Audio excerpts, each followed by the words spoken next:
Greetings game crafters, it's a pleasure to have you back on our channel, your one-stop shop for all things game development. Remember our last session? We laid the groundwork for our tower positioning system, bringing us one step closer to our ultimate tower defense game. Today, we're taking our towers to the next level. We're going to equip them with the skills of targeting, making them not just stationary objects but strategic defense tools. But enough with the chit chat. Let's not keep our towers waiting. Time to dive in and bring our defense to life. First, let's check our turret prefab. Now, this turret has several game objects. We are interested in two of them, Gatling turret and Gatling. Now, why are we interested in these two game objects? First, this one will help us position on the horizontal axis, and this one will help us position on the vertical axis. Now, we have another problem. How can we detect these enemies that are coming closer to our tower? We need another component of that sphere collider. Let's make it trigger, and let's increase the radius. Now, the radius will actually give us the tower range. When an enemy goes inside the sphere collider, it will get detected and added to a list, and when it goes out, it will get removed. Now, let's go into our scripts folder, right-click, create, new C# script. Let's call it tower, and let's attach the tower script to our tower. Let's override the prefab, and let's open up the tower script. Now, in here, we require two game objects like we've discussed previously. So, public game object, let's call it core, and public game object, let's call it gun. Back in Unity, let's assign those two game objects so we don't forget.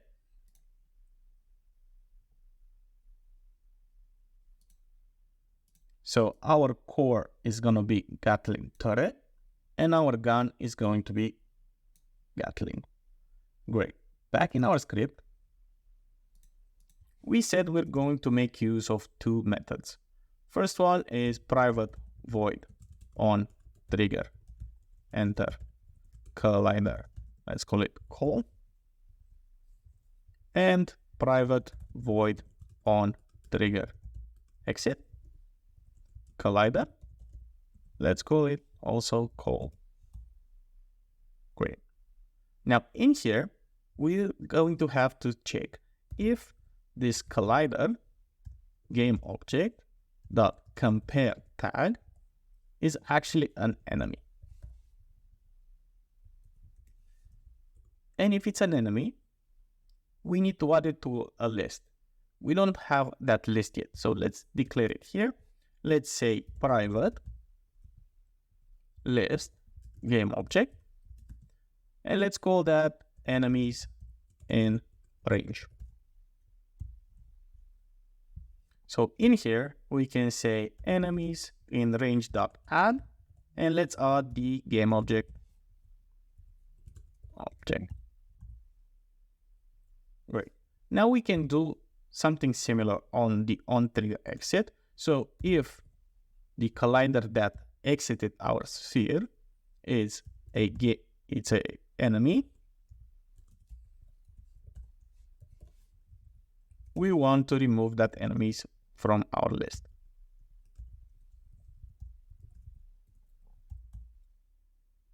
Cool. Now we need to keep track of one specific target because we can't focus on all of them. So let's declare another variable. Let's say private game object, and let's say current target.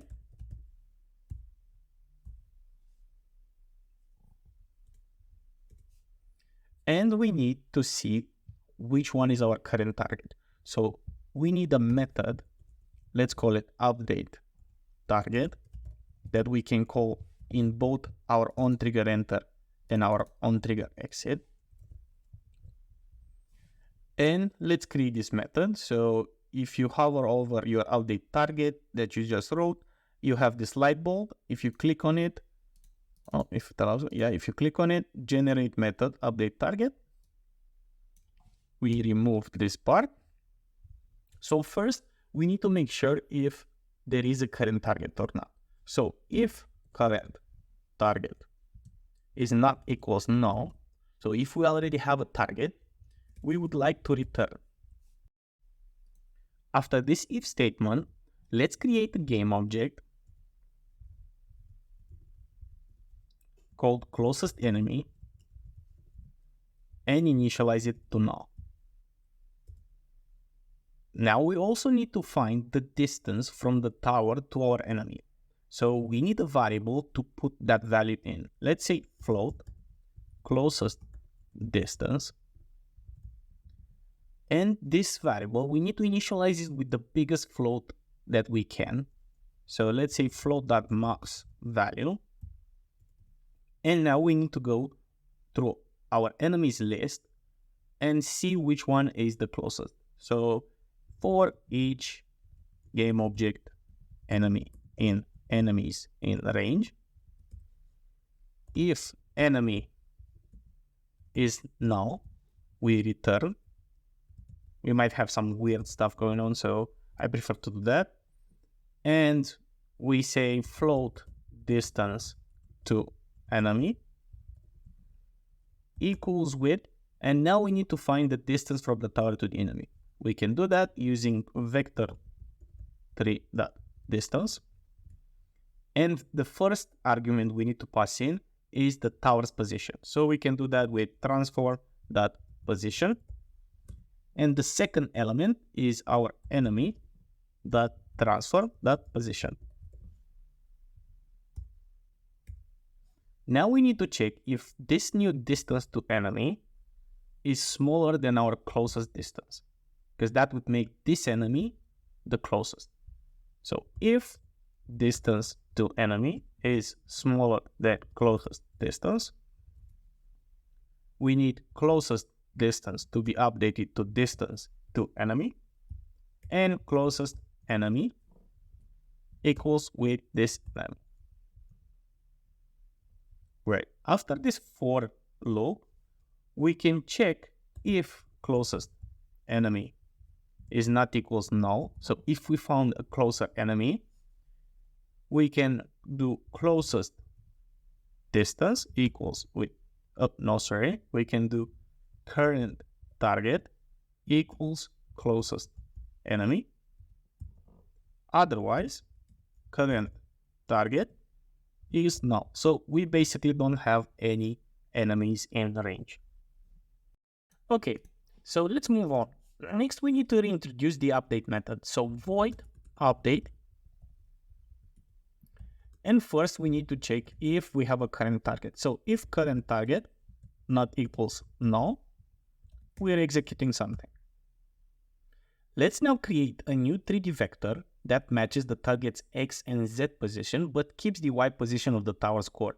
So we do a vector3, let's call it aim at, new vector3, and we want the current target dot transform dot position dot X, the core dot transform dot position dot Y, and the current target dot transform dot position dot Z. So why do we need the core transform position Y? This is done to make sure that the turrets aim horizontally at the target's height. Now, we need to calculate the distance between the gun and the aim at position.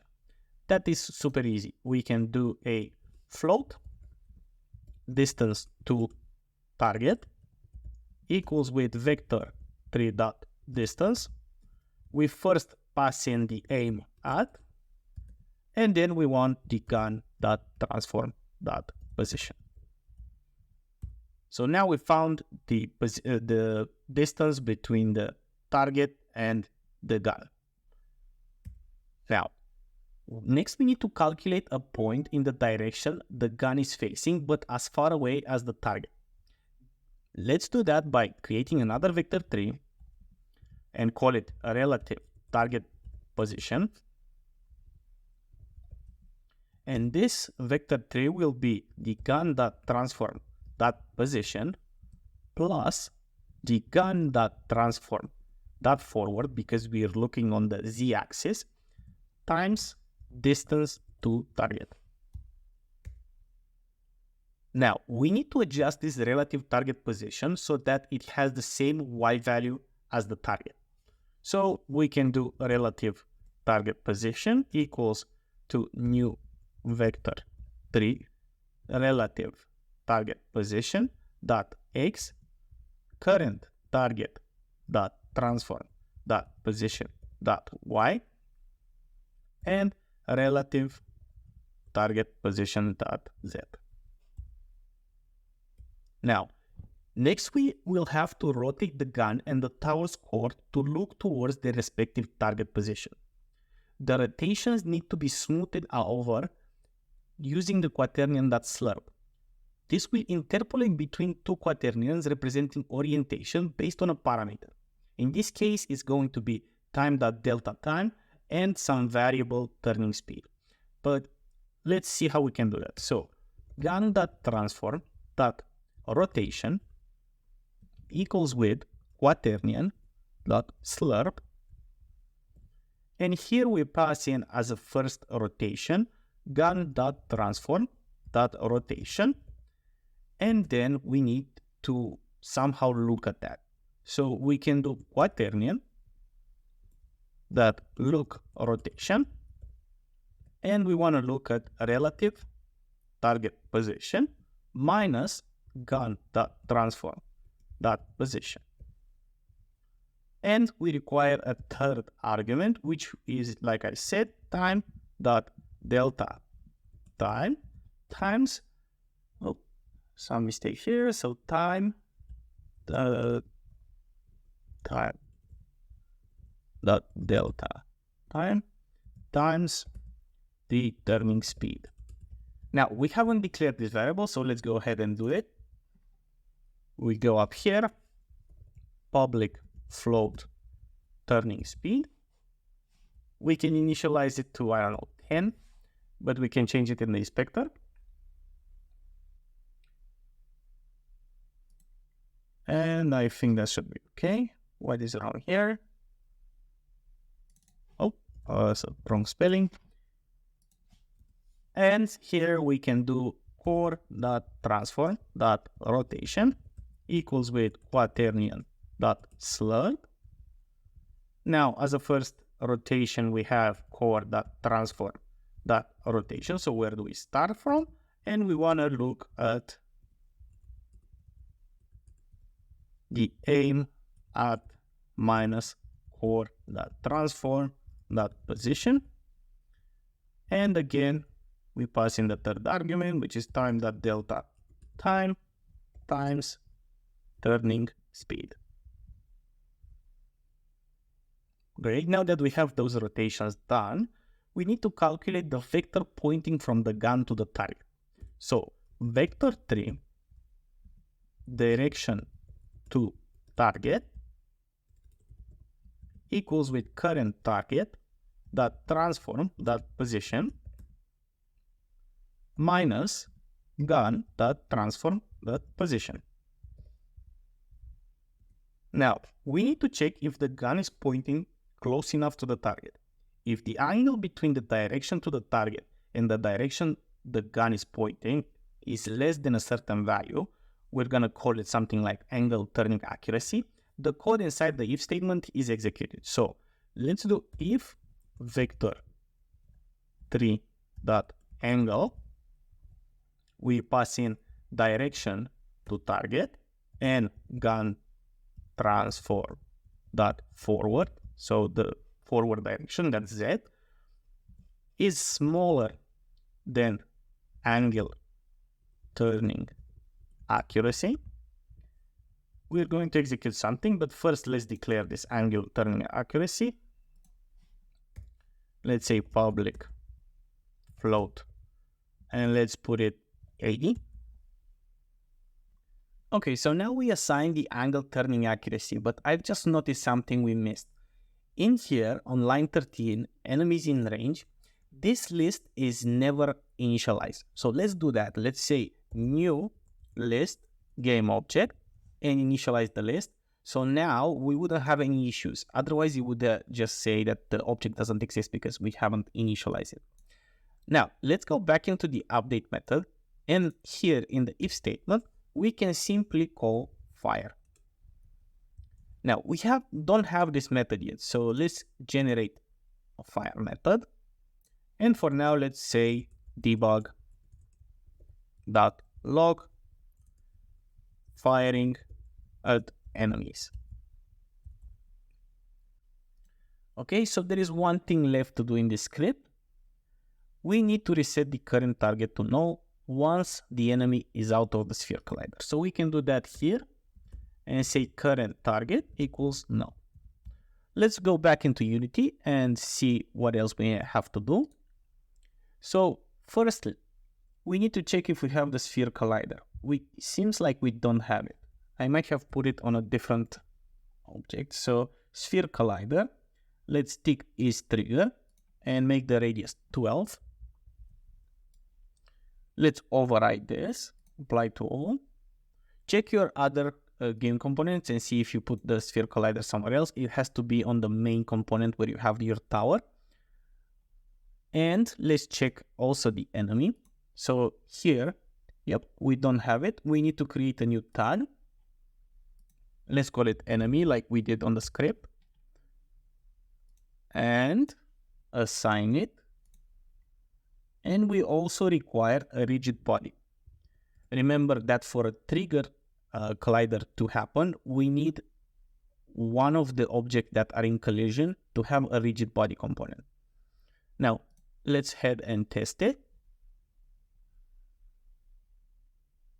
We're going to see the minions coming in, the tower locking on one target. As soon as the target is out, it moves to a different target. Great. And that's it for today. We'll be back tomorrow with the next episode, where we'll focus on the minions health bar and handling multiple colliders on our towers. Stay tuned and don't forget to like and subscribe to our channel for more exciting updates. Happy coding, everyone!